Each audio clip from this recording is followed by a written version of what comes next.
Next up on the Bigger Than Food podcast. That's just how it was. I remember my mom specifically coming in one night and said, I thought I was going to have to raise this grandbaby, but she didn't have to do a thing. While I was pregnant, going to school, I had a job, 2 jobs, worked after school until I had her. So when I did have Kennedy, she had a closet full of diapers, clothes. Like, I set myself up to be successful because I knew I had to, you know? Right. And I've always seen my parents as go-getters, just get it done, whatever it is. Like, I grew up in that culture of suck it up. Okay. That get it done, God'll make a way, trust in it and figure it out.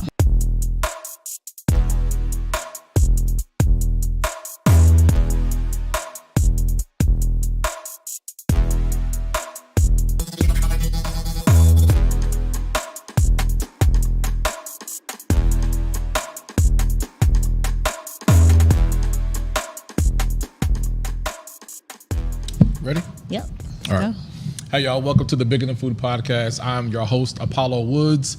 And on the Bigger Than Food podcast, we talk to entrepreneurs, community leaders, and we talk about their journey. And we focus here on more about who they are more than what they do, because we believe that as they start to tell their journey, you can figure out why they do what they do by understanding who they are. So on today's episode, we have Miss Brittane Grant. She does a lot of things. She's sister, she's daughter, she's mom, she's entrepreneur, she is health and wellness and fitness, she is economic development. There's a lot of stuff. We're gonna get to those things on the podcast today. But how are you? Good. How are you today? I'm good. I'm good. So on the podcast, we start off very simple. Okay. And ask the tough question. What's that? Who is Brittane? There's a lot of layers to pull back from that, as we just talked about. Okay, so from Idabel, Oklahoma. Country girl. Born and raised southeast corner of the state. Country girl, moved up here to the city. Went to school, went to college, to UCO. Go Broncos. Have a degree in business administration. So just kind of came up here and took Oklahoma City by storm, I feel like. Yeah. Okay, that's very broad. I feel like there's more to the who is Brittane with all the things I mentioned before. Mm-hmm. So being that you were born and raised in Idabel, so for the people who are listening or watching, what was it like for you growing up in Idabel? So describe Idabel. Idabel is a small town, so it's about 7,000 people. Okay. Very small. Okay. Everybody knows everybody. Okay. So if I went to the corner store, my parents knew about it before I got home. Before I could even drive to my driveway, my parents already knew what was going on. I think Idabel molded me to have that work ethic that I have right now, because I always see my parents working. Always, my dad, my mom was in the school system. She worked her way up. She was a counselor first.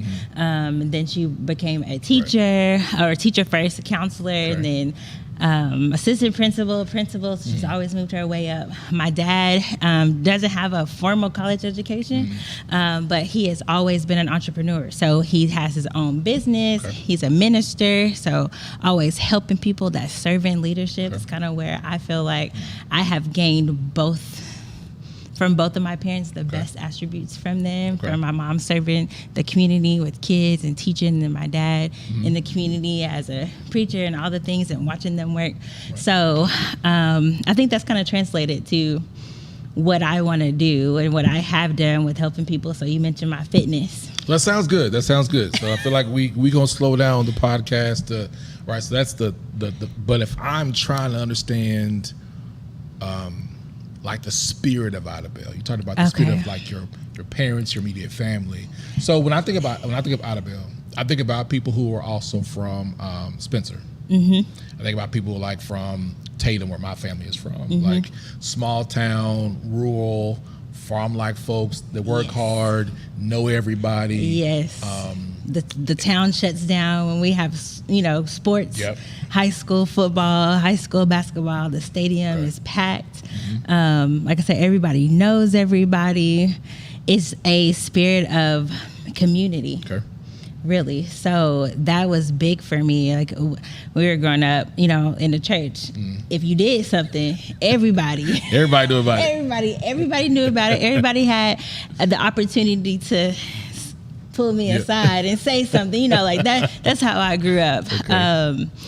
But Idabel has such a fun community spirit. We grew, just growing up there. Outside nature. My grandma had chickens. My great grandmother had chickens. My grandmother had cows and horses. So that's what I grew up around. Okay. So, all right. So then you graduated from high school in Idabel. Why the big city of Oklahoma City? I feel like Oklahoma City is a big Idabel. Okay. So when I first moved up here, a lot of people hadn't heard of Idabel. But now when I ask people, do you know where Idabel is? Oh yeah, like I know so-and-so from Idabel, or my family's from Idabel. I feel like it's a easier move for people of Idabel, to come here before they branch out to go somewhere else. But I did get a scholarship to UCO, so that made it a little easier to choose. My sisters were already here, so that was a big part of the decision. And then my mom got a job, CPS. All right, we still got to back up. I feel like, back up, let's go. We kind of like, we jumping fast, we skipping over stuff, right? Because when people hear this, I want them to hear, because it's a relatable story. I'm from Duncan, small town. We got more than 7,000 people. But it was kind of similar in the sense that most of my friends graduated, went to OU or SU. Me, I didn't.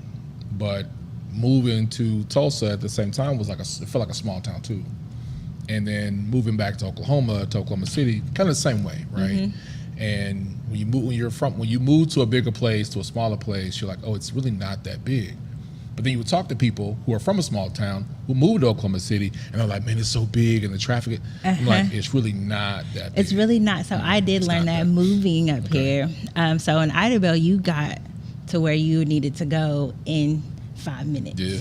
So I moving up here. Yeah, the whole 20 minutes you had to plan for. 20 minutes. I'm like, what? So when I would map, like Google Map something, it would be like 20 minutes away. Like, what? I'm never going. I'm not. Well, at least you were not at the age where you had to print out the MapQuest page. I remember the days. Back in the day. Don't say I'm not that young. Okay. So do you really?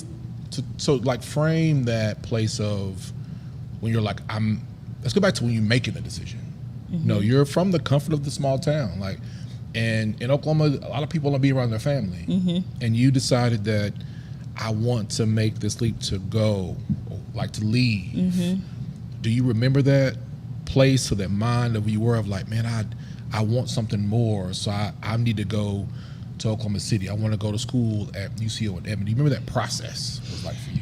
So my parents were very like, you going to school. I don't ever remember a time where I didn't know that I wasn't going to college or didn't know that was an option. It was just an expectation. Yeah. It was just an expectation. And so I have two older sisters. And so my oldest sister came to the city, went to UCO. She had kids. My middle sister, she came to the city, went to UCO, so I think it was just I'm gonna go to, to the city, go to UCO. So my first college was choice. It easier to make that decision because your sisters were already there? I think it was easier. So I really wanted to go to Clark in Atlanta. Man, why is it this look? So who did I talk to? I talked to somebody else on a podcast. It was Atlanta too. Me, I wanted to go to Morehouse. See? Mom was like, no. She cried. Ain't no going to Tulsa. I'm not going. That's why I didn't tell her when I was going to Houston before it was time to move in. She didn't cry that time. See, yep. My mom was like, no, it's too far. It's too far, and respectfully I understand. She wanted her babies close to her. Right. She feels community is big. Family, it takes a village to be able to raise children. And so when I told her, I said, I want to go to Clark. And she was like, absolutely not. You're going to go to college, but that's too far. You don't know anybody out there. You don't have any family. Right. Like, you're going to be all alone. But that thought didn't scare me. So I've always known that I was going to, Wait, hold on. So that the thought of leaving didn't scare you? Not at all. Okay, so here you have one parent, of course, being motherly and like it's too far, who have access to you, go to Oklahoma City. But on the other hand, you're like, I'm not afraid to go. Yeah, no. But where did that come from? Like, what did that energy of like, I'm not afraid to go far? I don't know. I think it's just my ambition. Okay. But it's more than that. It's like, but we don't inherit ambition. Like there's something about experiences or something. It whether is it's so sports or something that builds that confidence of like, I'm willing to take that risk. So I'll kind of back that up. My parents, being from Idabel, my parents, every summer we took a trip. Okay. We went somewhere. We got outside of Idabel and we understood what was out there. Okay. So whether it was California, we had a lot of family in California, or it was Florida, like we were always going somewhere outside of Idabel, because I always say sometimes when you're in a small town, it's a mindset of being there. And it's nothing against living in a small town, because that's a lifestyle that you want to live. Like that is a luxury for some people to retire and to go to a peaceful place. But I wasn't scared because I knew what was outside of Idabel. I wanted to explore what that looked like. So in Idabel, you say experiences. I was a cheerleader, cheer captain. I did the flags and color guard, class president. So it was always something that I wanted to be involved in. That probably molded me to be ready to just go. And I think that makes a difference when you travel. I remember the first, outside of like scouting and those type of activities, doing that, the first vacation I took, I think I was probably 11. And my uncle lived in Texas, and they were going on spring break, and they were going to Galveston. And I was like, we're going to the ocean. So I went with them, stayed in back then it was like, we're in a motel. So I was, we got our own bed in the hotel room, all that stuff. But for me, going up at Duncan, like that was a big deal. Yeah, that was a big deal. Driving the car all this time. My uncle had what do you have? He had like a real nice Nissan Maxima, tinted windows and rims. So I thought he was cool. Ready. So Galveston the water looks like the lake. Oh yeah, I know. I didn't know it was salt water, but I'm happy. I'm happy. The beach, dove in, mouth open, eyes open, salt water inflamed everything. Everything. Yeah, everything. But I never forget that moment because I got a chance to get out. And I think for me that started to make me wonder, like, can I go somewhere? And being in a small town. And so when you describe like the family vacations and the emphasis on education, having that confidence, it makes sense. Yeah. How experiences give you the confidence to want to know what else is out there. Yes. Let me find something else because you built this confidence to explore. So you get to Oklahoma City, moved in on campus or dorms, wherever you are. At that point, did it become scary? So I was a commuter. So my mom, she moved here when I graduated. And so... High school? Yes, when I graduated high school, she moved. And I lived with her, so I was a commuter. But I remember only taking the back roads to school. I never got on the highway. Never once. Because Idabel, what? You know the highway. Are you kidding me? The only highway we took was to County get here. Road 2. Yes, that's it. The back roads. I remember going on Penn, turning on Kelly, like it driving all the way. You took the long way. I never, and from my freshman year to about my junior year, that's how I got to school. I mean, because it was comfortable for me. Almost 3 years. Yes. You took. And don't even ask me highways. Some of the highways today. That's going because It is my dad. So I'll kind of backpedal. Like my dad will come visit. So he comes to visit every summer. Okay. In July when he has vacation time. He stays a week. I cannot. So my aunt lives on like 50th and Northeast 50th. And so like dad thinks driving from like where he is in Idabel to her house, and we might go to the mall like Coral Springs or something. Yeah. So when we go, he's like, this is too far. From Northeast 50th to the mall? To the mall. Okay. Like it is a something that you have to get accustomed to, because like I said, from Idabel you get to wherever you're going in 5 minutes across town, maybe 7, if that. I also get the driving too, because you're having to get adjusted to how people drive. Yes. Because in Idabel, in a small town, like if you see a car, you probably know the car. I have one or two lanes. Like now you have. You drive crazy in a small town. Like I'm gonna see you at the Walmart. Oh yeah. I'm gonna see you at the whatever gas. I'm gonna see you at the corner store. Absolutely. So to keep from having confrontation, act right. Act right. Like let's figure it out. So from my freshman to my junior year, I took back roads to UCO. Did not even try. And my job was in the middle of my house to UCO. I worked at Child Time. So the Child Time that's off of Kelly. Oh yeah. Yep. Yeah, right there. Okay. The right in my path of the school.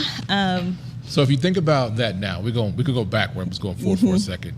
If you think about how you went a different route to get somewhere, can you see how subconsciously that has true to your real life? Yes. Don't answer that. Put a pin on it. Put a pin on it. Put a pin on it. Put a pin on it. We gonna keep going because I'm going somewhere. We're going somewhere with this. Okay. So then you're there. You're new. Mm-hmm. You're adjusting to the college experience. Mm-hmm. And what did you major in college? Business management. Business management. So why business? I first started out as nursing, and then figured out that was not my calling. Sticking someone was not it. I was not okay with the blood. So I was like, nope, I'm going to have to deal with blood for the rest of this, career. So absolutely not. So business intrigued me because I felt like being from a small town, I felt like business was oh my gosh, if you are in business, you have these tall buildings and you are doing important things. Mm-hmm. Like you just don't know what those important things are. But I remember walking into one of our business buildings at UCO, and we had just got a ticker for the stocks. Okay, yeah. And it made me feel like I was in New York or somewhere. I loved walking into that building because it just made you feel like you were, we paid attention to it. It also gave us another avenue to think about what stocks looks like and, how the world of business actually works. Yeah. But it was just a feeling of knowing that I wanted to own. Okay. I wanted to own my own business. I wanted to do something in business. I wanted to help and be a CEO of something. Okay. And so it just was intriguing. So going from nursing to business, why that difference? So my dad always told us to try to get into something that was always going to be around. Okay. So nursing, you're always going to need nurses. Mm-hmm. You're always going to need teachers. You're always going to need, so something that I didn't have to look for a job that was going to be in demand all the time. Okay. So I went into nursing and then figured out that was not for me. And then businesses, you have businesses all around everywhere. So trying to find a job in business administration. Yeah. And so we did have to narrow down. So when I went to my advisor, she was like, you can't just do business admin. Not you general. Have to, not general, like you have to do marketing or, management or something. And so I went with business management. Okay. So becoming a business management major, what was the goal? Like I'm majoring in this degree to become what? In my mind back then was just like a CEO. Okay. I just had to be a CEO or run something. So I didn't really know. I don't think, I didn't really know what I wanted to do. I don't think a lot of people really didn't know. Like I went from, I majored in sport administration. I was like, I want to be the general manager of a sports team. Mm-hmm. Had no idea. No idea. The work and all the things. Especially had to be the internships were almost free in sports. I was like, me and I'm finna come out of here making about $24,000 a year, and I was at Tulsa paying private tuition. Nah, so I switched. Yeah. Switched over. But you don't really know until you get those experiences, right? And then when you get it, you're like, okay. Yeah. I have a better idea of what I want to do. So become a business major, and then graduate. What was, after graduation, what did you have in your mind, what your next plan was going to be after graduation? So during my time at UCO, I transitioned, or when I graduated, I started to work for an eye doctor's office as their front desk. So imagine graduating. So you went from nurse to business and in an eye doctor's office. Yeah, I ended up at an eye doctor's office as a graduate, because when you graduate, you think that you're going to get these jobs. And you're like, oh, this diploma is about to make me all this money. You're thinking like, out the gate, I'm about to make $80K. In my mind, I'm like, this is what I'm about to do. Nope. That was not it. $34,500. I think at that time, I was probably making about $28,000, maybe $30,000 a year. Okay. And keep in mind, I was a mom. Okay. At this time. And so it was difficult, but I started off as their front desk person, moved up very quickly to their assistant or insurance. So I started running people's insurance when they came in, and then when they came out from their appointments, making sure that they made their co-pays and all this stuff. So insurance, and then went on to be their assistant manager. Okay, so you're doing this as a new mom. Okay. So then, so when did you become a mom? So my first year at UCO. Okay. All right. Now, here we go. Here we are. Okay. So,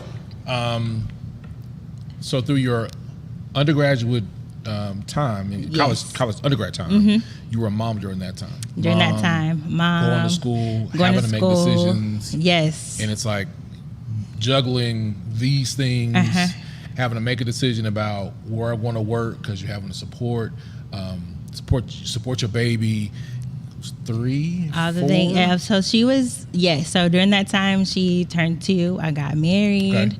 Like I was all of the things. A lot of things were happening in that time of my undergrad, which was beautiful and chaotic, and all the things that comes with being a mom, going to school, juggling life, all the things. So moving out from mom, it was in a short period of time.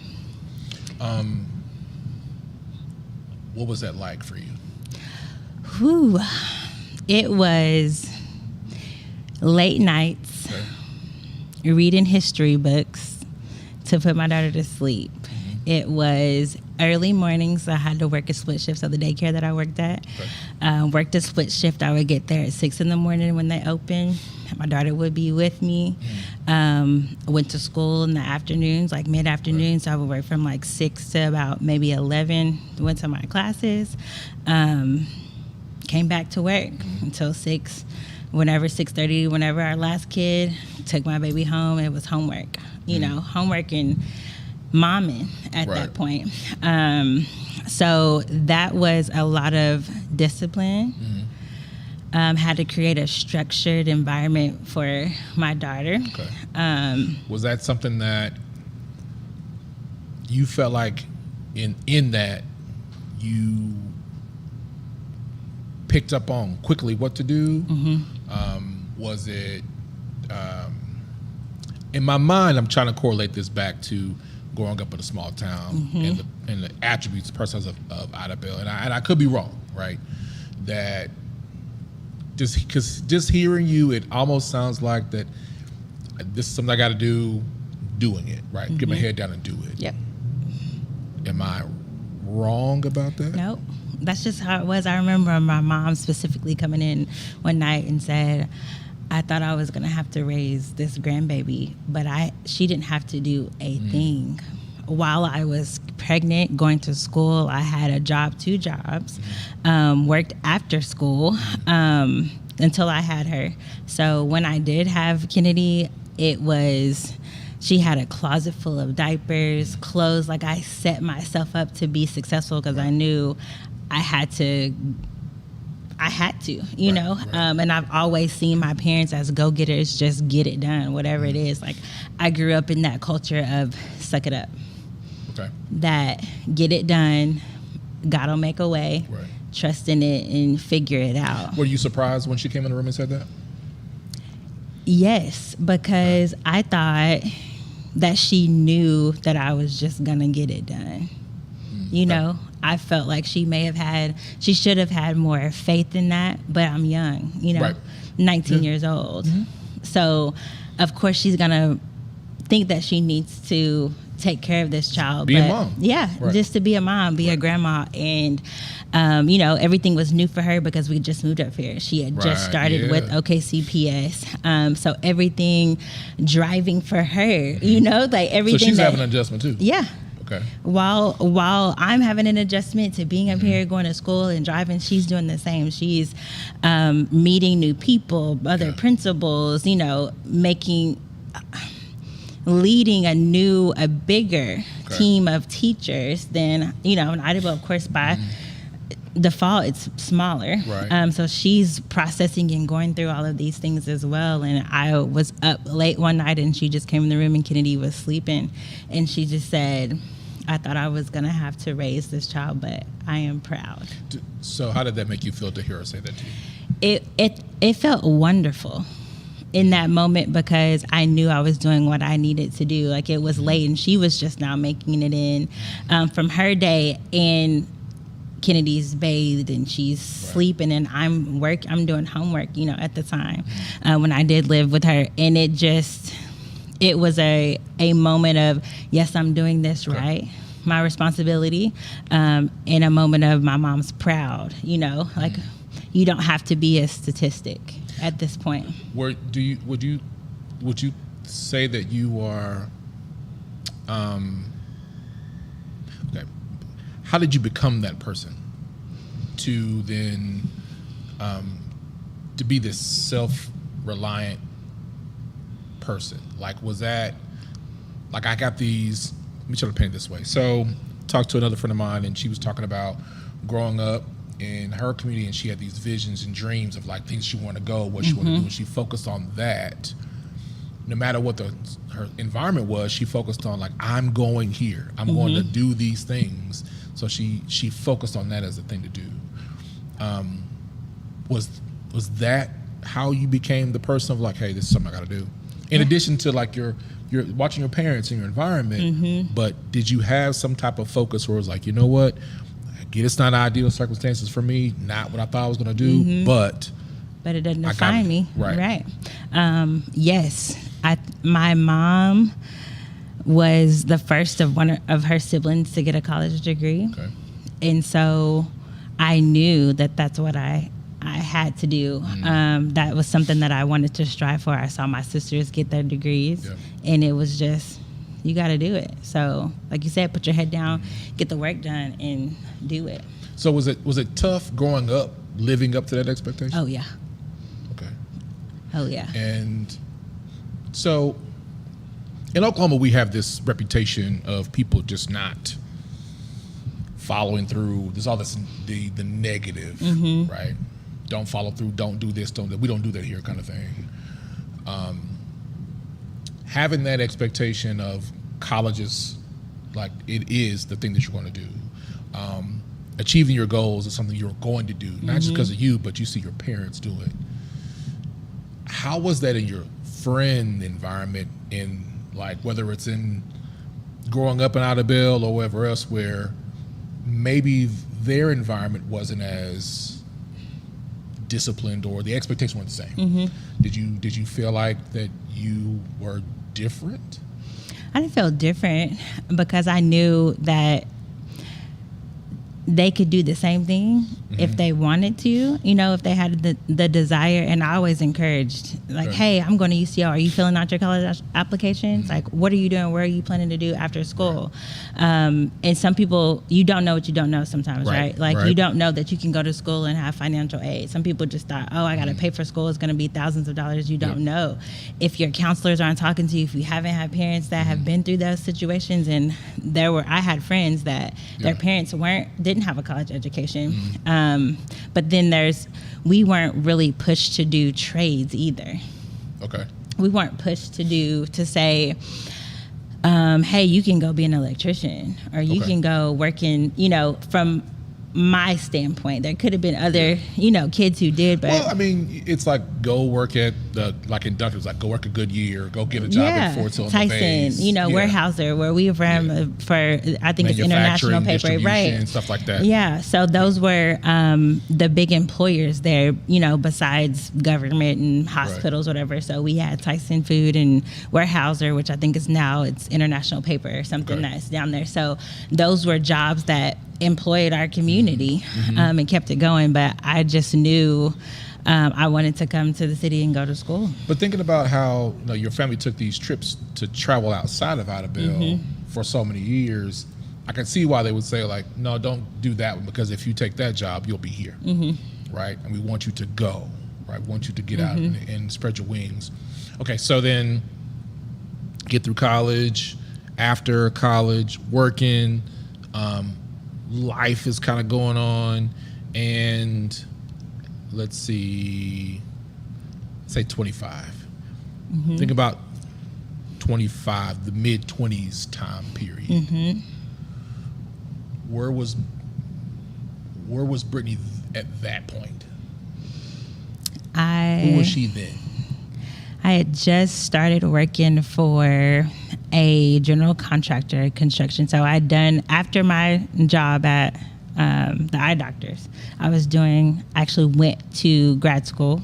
Okay. And I was doing an internship with the engineering firm. It was a Black-owned woman. Like, I think I know Julie was one of my examples of a Black-owned, woman-owned company. And to see that was big for me. And so I took an interest in project management after I took a class at UCO, like during my last Julie coffee. Oh, yeah. Julie was a part of the project team for a MAPS project.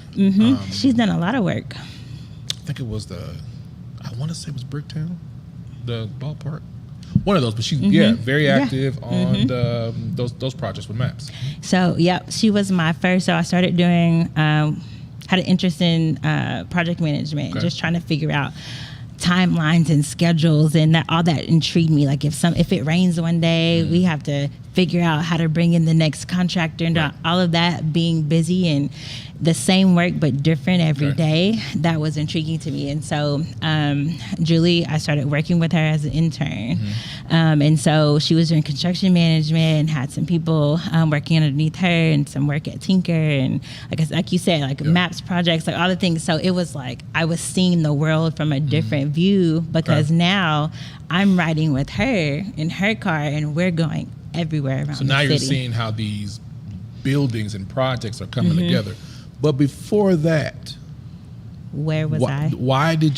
How did you come to make the decision that I'm a mom, I'm working hard, but I want to go back to school and get a degree, but you're almost going to kind of repeat this same thing again a couple years later? Like, what made you to say, like, I need to get a master's degree? That, I think I wanted better. I know I wanted better for my kids. And I knew when I first started with my bachelor's degree, I wasn't making enough money. And everywhere that I was looking, they wanted experience. They wanted, your degree. And it's like, how can I get experience when y'all won't hire me? I need, if I can't get experience if you don't hire me. And so I went back to school. I was like, maybe I'll look better on paper with a master's degree, So I went back to school to do that. And opportunities started opening up, but Okay. it was still kind of the same. Like, well, great, you have this piece of paper. Now, where's your experience? Okay, so are you starting to see similarities and influences being a mom, and now it's like, is it starting? I'm just throwing it out there. Are you starting to now kind of see like, now I kind of get why my parents did what they did? It comes together while they were so strict. So my parents were very strict growing up. Like, I remember one time I was going, or it was like a graduation party or something. I think I was a junior, and our seniors were graduating, and I want to go to a party, and my mom was like, be home at 10 o'clock. And I'm like, 10 Graduation night? 10 o'clock? I said, Mom, people are just now pulling up at 10. My mama said 9. See? I said, people are just now getting there. Yeah. And so I'm there at 9 o'clock. Nobody's there. You know, like that's how I grew up. I was very, and if I was in the wrong place at the wrong time, my parents knew the sheriffs. So they would be like, yo, Brittany is over here somewhere. Mom would call me, get from over there. Like, what are you doing? Right. Get out of my business. Right. Let me live.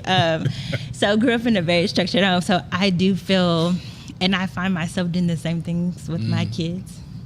My expectation. So now instead of the conversation of you're going to college is you can go to college, you can go get a trade, or you can go to the military.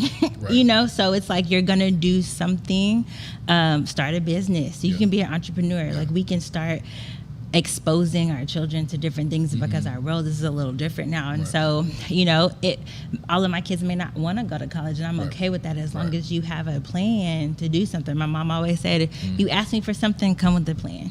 If we asked her for money, we needed something, what's your plan? What do you need it for, and how are you going to pay me back? And then that will give you a better setup. Right. You know? Right. So when you're but do you typically look at opportunities in life that way? Like, what's my plan? Like, how am I going to do this? How's it going to get done?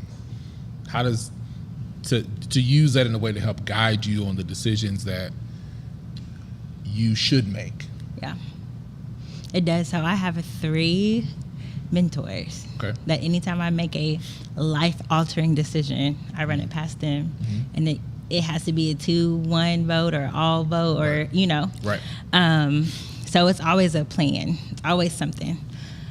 I always have to see it, and then sometimes it doesn't make sense because when I first opened my gym, I couldn't wait, like so excited. Then COVID hit. Okay, let's talk about the gym. I wanted to get there. I'm glad you rolled right into that. Okay, so now finished with the degrees. Degrees are done. Life is done. Life is doing what it's doing, and then next thing you know, you're like, I want to open up a gym. And I was in my career. I started economic development. I was already working for the city at the time and was in my career. I just wanted with the chamber. Okay, what year was that? Whew. I think I started with them in like 2017, 2018. So, okay, I got her in 16, 17. Okay, so then this is 2.5 years or so, 3 years before COVID, and you are. But the gym isn't open yet. The gym is not open. I'm just working in the chamber, doing all the things. And then I actually kept getting tagged on Facebook about this step class. Oh, yeah. And I was tagged for like a year. So I think a lot of my classmates, so coming from Idabel, I was very, active. I played sports, did all the things. And so I kept getting tagged in this step. Yeah. And I said, I'm not doing this. Like, why do y'all keep tagging me into this? Like, this doesn't even make sense. This is not even something that, I did in Idabel. Like, I didn't do step aerobics. What are you talking about? And so then I kept seeing it. And then I was like, you know what? This seems like something that is going to be a great idea. Yeah. I have always, so me personally, I've always struggled with my weight. It's always been something that's in the back of my mind that I'm always like self-conscious about. And so I'm thinking, if I have problems like that, I know other women do. And in our culture, we grew up on the fried foods. You know, like we grew up on that hometown. Small town. Yes, Like, small town greens and corn. Right. Corn, you know, hot water cornbread. You know, all the things. Fried just chicken. don't put bacon in it. It's healthy. Yeah. Right. Don't put bacon in it. It's healthy. So Mom be like, it's turkey in there. right. Like, yeah, but it's like, how much ham season hock. salt you put in there? Like, what is going on here? Right. Yeah, so I get that. So then, but at the time you're opening up this gym, the fitness scene in Oklahoma is different. It's still a fresh market because, you know, where I lived before I moved here, it was gym everywhere. Everywhere. Boot camps everywhere. You can walk up on one. It's more of an active place. Here, it's not as easy. So here you are thinking about preparing to open up a gym, focusing on helping women, and this is new. It's new. It was brand new. How many black women-owned gyms can you think of in Oklahoma City at that time? None. You see how relevant that is? So you thought about opening up a fitness center for women, being a black woman-owned business, open up a fitness center with no known example of what to model. Stepping out on faith. Why? I understand like maybe an instructor, maybe some classes, maybe go teach somewhere. But you were like, I want to no, open my own. I want my own. Why? I just wanted to be able to, on my terms, Okay. and be able to help people the way that I want. So sometimes when you are an instructor at another institution, you have to abide by their rules and how they want you to train and do their meal plans. But everybody's bodies, especially in our culture, is completely different. Yeah. I had a client that we had to literally make her diet plan based off of her blood type. Because it's different. It's different. Our bodies are shaped different. Yeah, it's all positive. So Yes. being vegetarian is hard. Like my body craves protein and meat. I've done vegetarian or meatless diets and I've been sick from that. And so when you decided to do the gym, when you decided like this is the market or person that I want to focus on, what was your avatar of client that you found like, I want to do this gym for this profile of person? So I wanted to start 18 to about 40s, 45, because I knew that I could appeal, especially with that step class, because it was a hip hop step class. So I started off with that. Got trained, went to California to get trained by the man himself.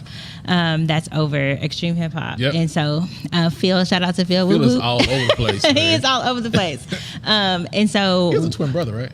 Yeah. Felipe. And he also does fitness. Yeah, he does. And so went and became an instructor and knew that just by moving, getting our bodies moving. And so then I went on to become a certified trainer. So with the nutrition aspect, to be able to not just say, hey, I can do CPR, I can, help you if you injure yourself. But I really wanted to get deep down into why our bodies metabolize the way that they do, or by the foods that we eat and the things that, and so it was intriguing.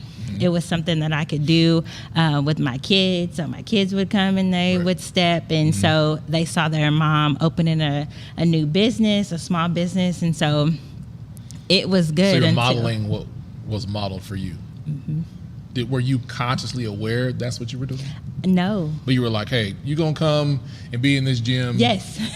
And you're going to do this. Yeah. Right. Sit over to do your homework. If you're not going to come and step, we're going to do something productive. Like, why so when you were when people were coming in, do you remember the first day the gym opened?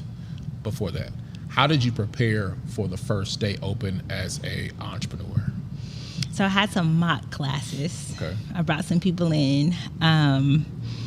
And I had never heard myself on a microphone before. So that was new. And I'm like, I'm usually really quiet, but that was new. Yeah. So hearing myself on the mic and having mock classes, and I'm like, all right, y'all, I'm sorry, I messed up. Let's go back, run it back. Yeah, the attention is different when you have the mic. It is. Okay. But I feel like although you were a cheerleader, very active, and all that, But it's the microphone. It's the microphone. Everybody can hear you. And it's telling people what to do. Telling people what to do. And then them following. They're following you. Yes. But you have to articulate and speak, and whatever you say, they're going to do. They're going to do while I'm exercising. While you were doing it. Yes. So it was all new, but a very great experience until COVID. Okay, so before the COVID part, so when the gym opens, right? Gym opens.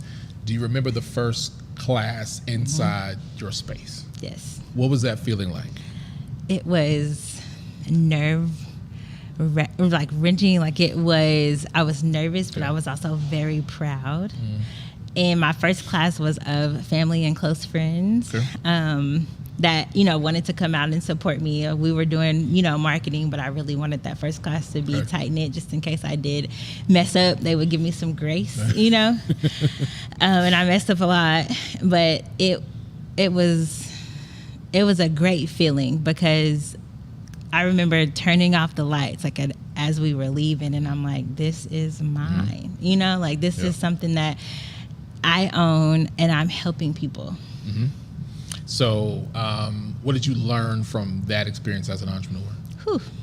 It's really hard to own a business. Yep. You have to be disciplined. No, not the whole, but from the experience of first class that day with family and friends, your test market. What did you learn?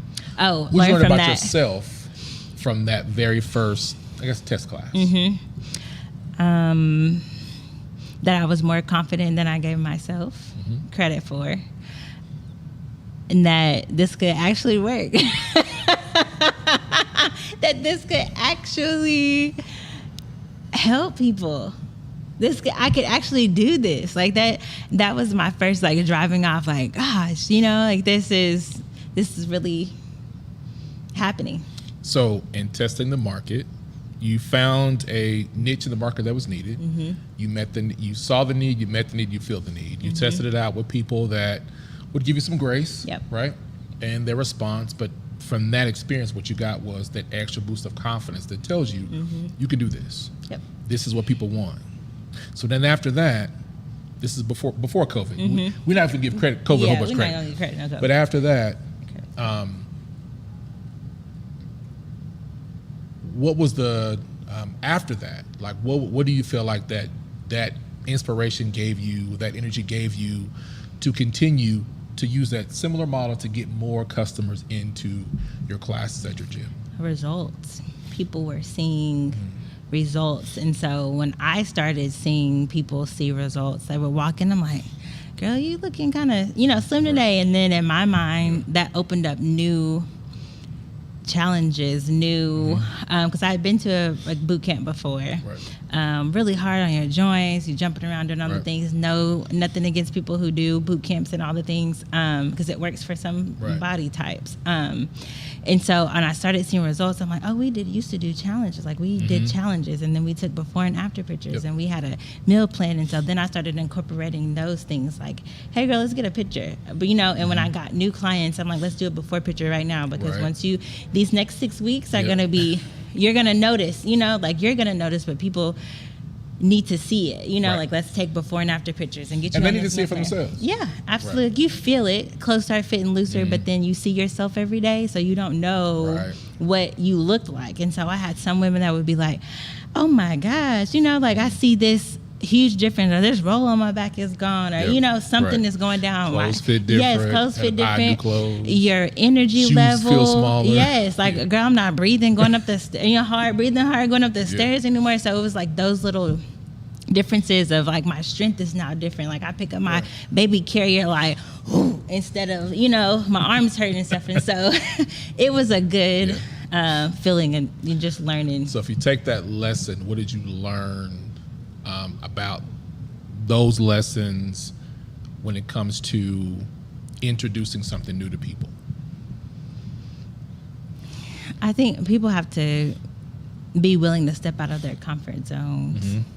And step was, I don't know if you've ever seen me step with all the steps. So that was hard to convince people to come in and do those hard steps. Right. The combinations. The combinations of the steps. And so I had to learn how to market differently to do the basic steps. And so all of the fun frills and the combinations and jumps and all of that looks good on camera, but I learned that it was making people, it was scaring people. Like, oh, I can't do that. Because in your mind, you're like, I'm going to do that. Well, there's a value in understanding the fundamentals and the basics. If I get the foundation, then I can do the variations. But you can't just run out and do something without the foundation. So when they got comfortable with the foundation of things, then they can choose if they want to do. If they want to do. So the lesson that I see from that is that people actually want to be introduced to something,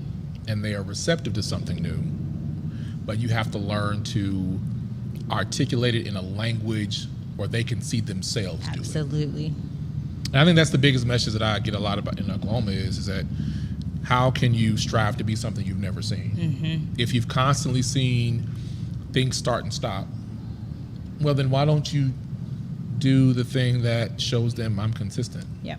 So if these things are inconsistent, why don't you be consistent? Absolutely. Because if you're consistent, then you can build trust, confidence, and faith. Yes. But if you're inconsistent, then they're going to already assume it's not going to last long. Yep. Or that person's not going to last long.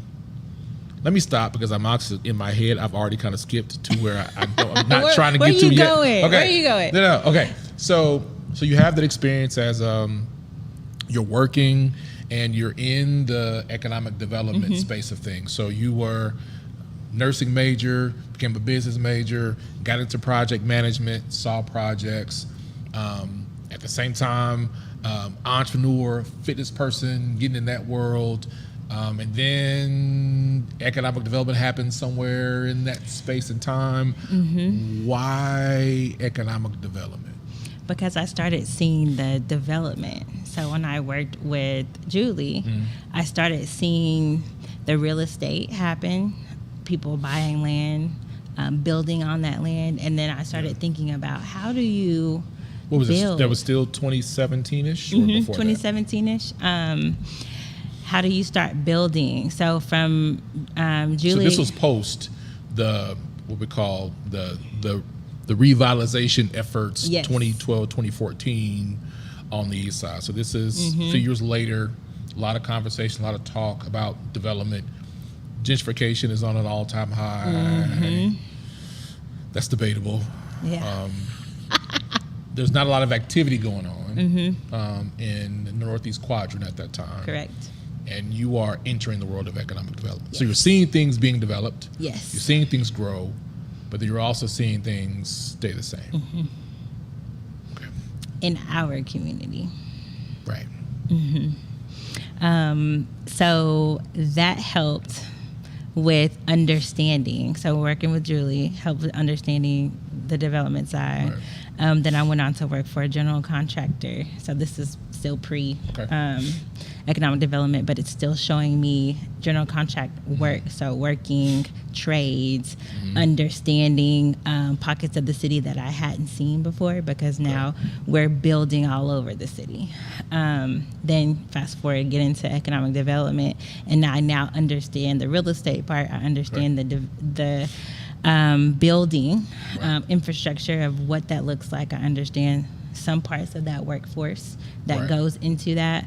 And now I'm looking at going into business. So my business background with my project management, working for construction, some dabbling in some of that retail space, understanding, commercial properties, just helped me a lot with going into economic development with the chamber. So when people hear the word economic development, what do you think they understand?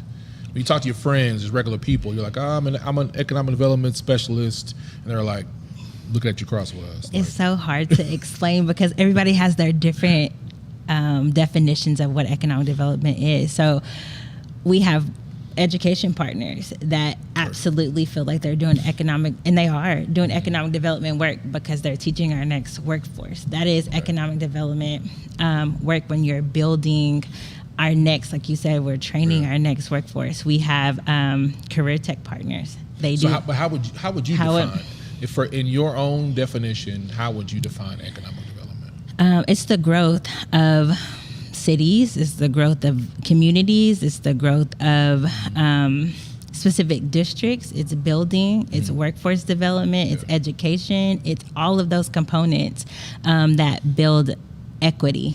Okay. So economic development as a term could be considered like it's an umbrella. And then underneath that, there are different components of economic development. So economic development is not just one thing. Correct. It takes many parts. Absolutely. To have an economic development strategy. So when you've and things that you've seen and things that you've seen in our historically disadvantaged, whether it's Northeast or the South Side, and to be honest, there are a lot of communities within the urban core that are not minority. Absolutely. That are suffering from being under-resourced, right? Tribal communities. Absolutely. Especially our rural communities. What are some common things that you feel like are missing, that are needed, that the community can get involved in changing? So I think sometimes we look at what the government or the city or the state needs to do or should do. But what are some things that as community members we can get ourselves involved in to contribute to the growth of our communities? So I think resources, as far as us knowing how we can help the communities that we live, work, and play in. So take the Northeast side, for example. There are resources to help us to remodel or renovate our homes or be homeowners. We need to own where we live and keep our communities attractable, so that when somebody is doing economic development, they think about, oh, we can move this business to the Northeast side of Oklahoma City. That's their first thought of that community. It's not, oh, we can move it to the Northwest side, or we can move them to Edmond, or you know, all of these communities that look beautiful. You know, like they have that attraction. So making sure that we know what we have available in our communities that come from our government, that come from economic development agencies, that come from federal dollars, grants, and everything. Just staying knowledgeable. I'm gonna push back though, okay? Because it still sounds like that's what somebody else can do. And I think the first thing that we should look at is do we believe that our neighborhoods are beautiful? Do I see the value in what and where I am? And so back to what we said about perspective. So I think people need to go up in higher buildings, right? Go to the top floor of somewhere and look at a neighborhood and see the landscape and see the trees. Because people will feed you information and make you think that something is not attractive. Right. And so you start to hear those messages. But when you see it for yourself, you're like, man, those trees are beautiful. Yeah. Man, like when I'm driving down MLK at 6 or 7 o'clock at night, I'm like, it's a beautiful ride. Absolutely. If I'm going west on Northeast 36, I'm going toward 235, and I can see the top of the dome. I'm like, it's beautiful. It's beautiful. Right? So if we can see that our community is beautiful. Even my hometown, driving through, some things are closed. I'm like, but I can see that it's beautiful. So once I can see it's beautiful, then I can change how I want to add to it, right? Then I go get my friend, and I'll get my family member. Then I'll say, like, what can we do collectively to create the value that we see? Because if you don't talk about how amazing something is and let somebody else do it, you're defined by how they feel. Yep, they see it. Right.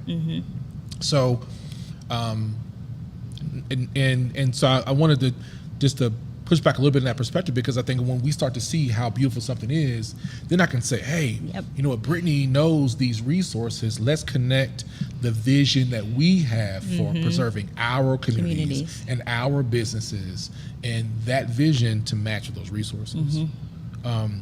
Because frankly, when I try to think about but what's the vision for some of our under-resourced communities? What is it? What is it? And that, I think, is the biggest obstacle because we have to have a unified vision. Sometimes our communities have different versions of what their vision, and that's fine. But you have to have some sense of a foundation of where you want your community and what you want your community to look like, and we've got to come together in what that should look like and should be for us. It's like, what do we agree on? Right. What do we agree on? And it's going to look different for everybody, but what are those core things that we know our community needs for us? So when you look at whether it's Northeast, South Side, or whatever type of community it is, an under-resourced community in general, where do you see the like low-hanging fruit potential that people can do? What are some of the unifying things, actions that people can, that from your perspective as an economic development specialist, the work you've done, where here's a starting point that I think most likely anybody can start at this point? Investing in your businesses, in your community. Okay. Going and spending your money there instead of in other districts or other communities. But we don't have a lot of things. Right. That's true. I was about to say, well, we don't have a lot of things. That's the mindset they have. Like, but we don't have a lot, right? We don't have this. We don't have that. So for that person who says that, and you say, go spend with somebody in your neighborhood. I think we just have to be very intentional about it. We've got businesses that are closing on 23rd Street that had our community, you know, like been in there and investing in our community. And there's a lot of different factors as to why businesses close. And so it's not just because we didn't support, because I know a lot of people who do support. But we have to make sure that our dollar stays and circulates within our community. That's what's going to build a stronger community, is if we keep our dollar in our community, in our district. Because the dollar stays there. The dollar stays there. When you spend elsewhere outside of your district or your ward, the dollar goes to that place. The dollar goes to that place, and their taxes and their, you know, everything that they've got going on. But you think people understand that, though? You think they truly understand that, yes, it might be more, you might find more, it might be your normal thing to do to go over here, but do they truly understand that I'm going to spend my dollar here because those sales, that revenue is kind of taxes and revenue base for this community? I think there's a group of people who understand that. And the mass majority, I'm not sure. Okay. So how do we encourage people to realize that there's truly a value in saying, like, hey, yes, you could go over there, but spending it here, the dollar stays here, which then allows you to hold your electeds responsible for the allocation of those dollars when they're asking for your vote. When they're asking for your vote. Okay. I'm trying not to. I'm trying I feel you. I'm trying not to. I'm trying not to. You just going there. I'm trying not to. I'm trying not to. Okay, I'm trying not to. So, okay. So when we're talking about, when we're doing that to support those businesses, and then, because it takes time. Like, I think development overall takes time. And how can we communicate to our neighborhoods and communities that it does take time when they don't see the change happen? I think we've all seen maps. We see that when we vote for it, it takes 8 to 10 years for it to come to fruition. Sometimes longer. Sometimes longer than that. I think I use that a lot as an example because it's something that we see. We've seen the revitalization of our downtown area. We've seen it. We've seen the parks. We've seen the, arena and all the things that Omniplex, everything that's coming in. I say Omniplex. Yeah, you did. That's how old I am. Those who know, know. And those who don't know. So we've seen all of these developments happen with maps. And so that is a lot of my, hey, this is not going to happen overnight. It takes time. The development is underway. So as far as the Northeast side, I sit on a board that's trying to help and create this to be our next huge destination district, because there's so much culture, there's so much community on the Northeast side. And so how do we make that a destination district like the Paseo district? Or, we talked about Deep Deuce, making sure and having people come to those. You drive from your community and come to our community, like we talked about that outside dollar. Right. We want our community to spend their money in our communities, but we also want outside people to come into our community and spend their money. But do you think we have the representation in those spaces to make that happen? And I'm just speaking politically. Yes, right? I know. I think just in general, because that sounds great. It does. Right? Destinations sound great. Referencing those active districts sound great. But those districts, active districts, even if you look at what's happening on the South Side, I mean, things are coming to light, but there's still challenges. But in regards to the Northeast quadrant, not just the East Side, the Northeast quadrant, those who are involved, do you think more people with abilities to bring that to life need to be involved in Absolutely.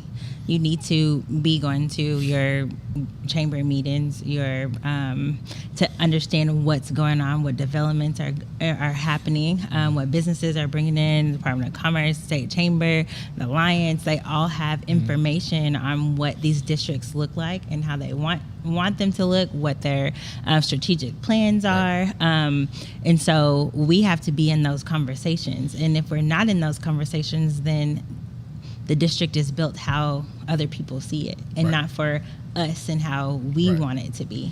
So we do need more voices at the table. We do need more of our business owners coming in saying, what can we do? How can we scale? Maybe somebody wants to have a different location, a second location, or do something, to be able to cater to different parts of the Northeast quadrant.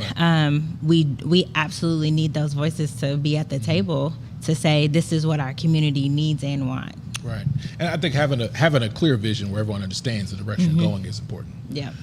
Have individuals having their opinions. To me, it's not a vision until you write it down, make it plain. So we can have a lot of conversations, but until someone can say, this is where we agree and we're going, because from a organizational perspective, structure and project management, you can identify where's the leadership gap we need to be there. Because they may not live in the area that you want them to live in. But if they are Black, they should be allowed to be at the table to benefit Black people. Absolutely. Right? So, and that's, to me, when you talk about economic development, it's the umbrella, but it's community. At the end of the day, real estate is about people. It's about people. Yep. Right. So if you take these experiences that you have in economic development and being an entrepreneur and being a mom and being a all these things in your mind, what does Northeast Oklahoma City look like to you? What does 20 years from now, what do you want for Northeast Oklahoma City to look like to you? I want the best growth. It is a vibrant community. We are less than 5 minutes from downtown. We've got a great Thunder team that brings in people. We've got a convention center that brings in people from all over, tourism, attraction.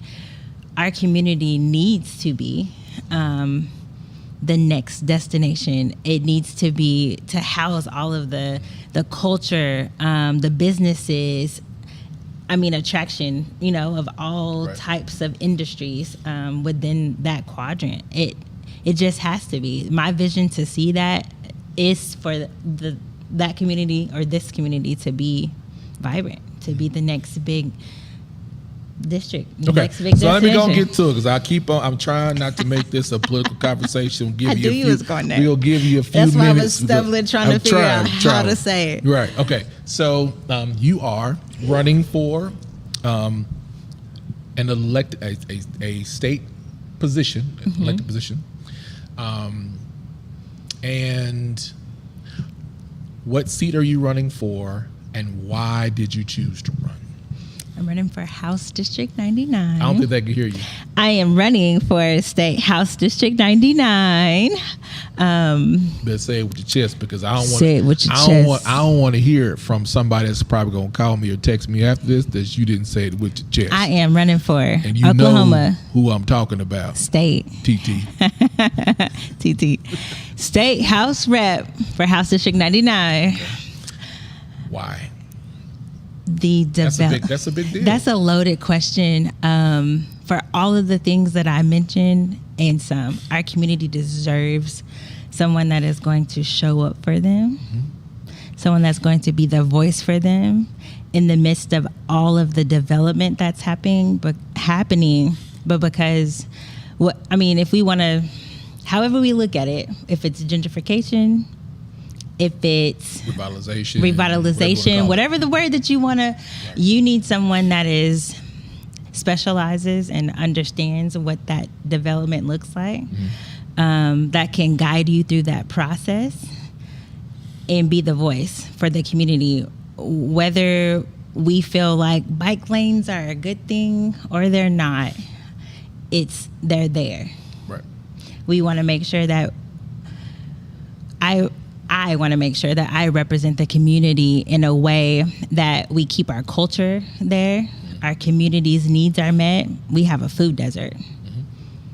We need to recruit businesses as far as grocery stores. Right. We can open up our own Black-owned grocery store. We can recruit companies in. We need doctors. We are a healthcare desert.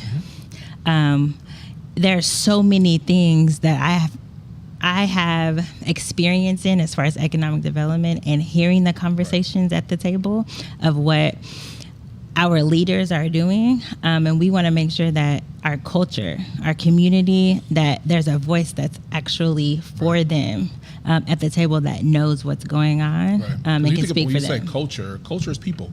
Right. And when people are displaced, when business is displaced, that goes with them. So when a business opens and closes, and I'll say this, I believe that as Black-owned businesses, we've typically opened a business because we have a passion to solve a problem, which I think that's a good thing, but it's also not good business. So when you open a business, you're meeting a particular need, but is it profitable? Right? Because it is too much pressure to say you're doing it for the community when you're doing it really for the benefit of the community, which is to me is a different approach. But having someone that understands the value of why we do need a diverse type of businesses, why we need to attract people that spin to our communities and be visible. So as you've gone on your as you've walked and knocked on doors, what is something you were surprised to hear from people as you're knocking doors and telling about you? That this was the first time someone has came to their door as a politician. Okay. The second is environmental things that we need in our community. We talked about the healthcare and the food desert. So there's a lot of people that we need gas stations. We have to travel outside of our community to get the basic needs, like going to Lowe's or Home Depot, or we've got to travel outside. We want to be able to leave our front door and go and get the things that we need and don't have to travel 15, 20 minutes to get there. We want those things in our community. How can you help do that? Right. So making those things accessible. Yeah. And resources. So I've had a couple of business owners that are, what resources do we have? I don't know what my options are. How can you help? Like, you're in economic development. How can you help? And so being in economic development, one of my passions has been bringing resources, because we don't know what we don't know. Right. I remember my first couple of years working at the chamber, and we sit in meetings and we see these resources at the table, and then I sat there and I said, how do I get this to my community? How do we get this information and then actually use it, to our advantage? And so that's been something that I've been passionate about, bringing resources. These aren't new programs. No.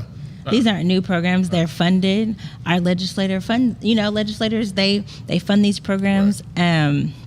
we have federal and grants that fund these programs that are not new. It's just we don't know what we don't know. And with that, we also have to take some accountability. We don't show up. I mean, many of these things are in plain view. So if you don't show up, you're going to think there's nothing available. Yep. You're waiting on somebody else to give it to you. I always think about this, that part of Malcolm X when Denzel, he was going to go check to make sure that person that was arrested was living. And he put his hand, the brothers were lined up looking sharp, and he put his hand up and he pointed, and they all went on his command. And they said, that's too much power for one black man to have. And then that's one thing about leadership. Leadership to me is, are you the type of leader that has power to move people? So if you're not able to influence them, even with Brother Malcolm, but he was connected to them. He talked to them. They trusted him. And so because of that, people moved with him. They followed. And I think that's the important part of leadership. So what I've been enjoying learning about you on the podcast today is your desire to learn, your desire to want to learn more, and how do you put these to be a resource and to be a bridge and not hold things back, and willing to do the uncomfortable thing. Because if somebody doesn't do that consistently, so now that you have it, what are you going to do? What are you going to do with it? And I hope that in your quest to become the next representative, that people would do their part. There's only so much you can do, but do their part to get out, to go vote, to make their voices heard, to go to the meetings, to be visible. So in the capacities that I sit in, there's only so much I can say. And people don't show up. It's like, well, they don't show up. I've had people say some weird things to me, like, Apollo, where did you find those people? What do you mean? Like, where did you find them? Like, I mean, what do you mean? Where did the black people live? Come from? Right. Well, you have to do things to make them want to come out. Like, it has to be interesting to them, right? And so I'm excited for you. Thank you. I'm absolutely hopeful for you. Although I don't live in the district, I know. I'm supporting. So I needed that vote. Oh yeah. Apollo. Well, look. We got other ways where I can make things happen. So, and for the record, I'm voting for the candidate sitting next to me in my support. So, let me get off that before I say something. Right. So, all right. So as we close the podcast, so thinking about just holistically how life has been good to you. If I am the younger you. And, well, I can't be the younger you. Yeah, if I'm talking to the younger me. Okay, if you're talking to the younger you, what is one thing you would say to the younger you at 19? Don't be scared. Stop being scared and just do it. Okay. And 3 questions. Okay. One, why would your dad be proud of you? Because I am a hard worker and he is a hard worker. So if you know anything about, you wouldn't know anything about my dad, but my dad works sun up to sundown. And I'd like to believe that I am making him proud in everything that I've done. Even the failing, any part of failing was a lesson. Yep. It's not a fail. I learned from that, and now I know better. Why would your mom be proud of you? Because her educational attainment. So my mom has her doctorate degree, and after this campaign, I aspire to do that as well. I think she's proud of me from all of my adventures and being a mom. Yeah. I think she enjoys my kids way more than she enjoyed us as kids, as being a nana. Yeah. Yep. So I think she's proud of raising them, me being where I am, and then being an active mother. Okay. Why are you proud of yourself? For doing, can I cuss? Okay.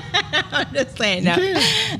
For doing the dang thing. I'm proud of myself for not giving up. I'm proud of myself for just branching out and doing different things that may be out of someone else's scope of, their ceiling. So I like to think that I keep breaking glass ceilings, and I'm gonna keep doing it.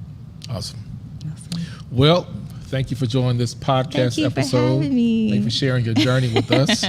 And so how y'all can do is support us by making sure that you go to our YouTube channel and subscribe to Bigger Than Food. It's real easy. And follow us and turn on your notifications and watch these episodes. But before I go, so how can people watching or listening support you, Brittane?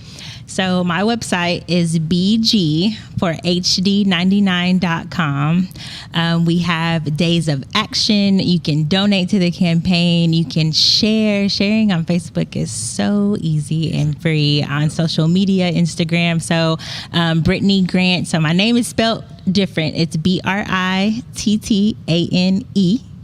That's how you spell it in Idabel. That's how you spell it in Idabel, and it has an apostrophe, but we won't go there. I don't know what my mom was thinking. So Brittane Grant for housedistrict99.com or Grant for House District 99 on Instagram. So share, like, comment, all of the great things. Go on the website, check it out, and hit that donate button.